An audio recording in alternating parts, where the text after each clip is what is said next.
We're going to go to Travis Weber, Vice President of Policy and Government Affairs here at the Family Research Council, for the latest on Hill activity that's been taking place today. Travis, welcome back to the program. Thank you, Tony. Pretty big day. As I mentioned, 80 times Nancy Pelosi and the Democrats blocked this simple vote on the Born Alive Abortion Survivors Protection Act. And here in less than 8 days, the Republicans have actually passed that out of the House. No, it is a really good day. We're seeing two very encouraging votes in the House. Been discussing the Born Alive vote. You know, Tony, listening to the opponents of this bill, it just makes zero sense and is indicative of the level of deception, willful or negligent deception that's being operated, that many are proceeding upon in their opposition to this. Because when it comes down to it, we're talking about providing standard medical care to infants who survive botched abortions. And there are women, some of them were in our office today, who are living testimonies to this reality, who survive botched abortions, live to tell about it. There is no excuse for opposing this measure, yet some of our leaders continue to insist on their opposition.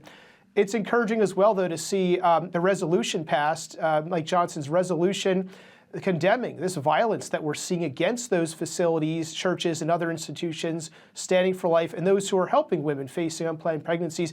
Encouraging to see 3 Democrats voting for that measure as well. So we can hope that these 2 measures that passed the newly Republican-controlled House today continue to gain steam, and that people are aware of what's taking place in Washington. Well, Travis, your team's actually been driving this debate or this discussion of what's been happening with churches and these pro-life centers, because you've been tracking the attack on churches, and the Washington Stand's been writing about it. In fact, we were the first to break the stories of these repeated attacks on these pro-life organizations. So it's quite encouraging to see Congress within just the first few days actually taking action on this. Yeah, it really is. You know, and Tony, our report found over 400 attacks on churches within almost the past 5 years. This is an astounding number for any country like ours that thinks of itself as a democracy, a free country in Western civilization. We don't think of institutions, places of worship being randomly targeted, attacked, and vandalized. That's the reality, and it's only increasing. We've continued to see a string of attacks in the past weeks over the Christmas break, even within the past few days.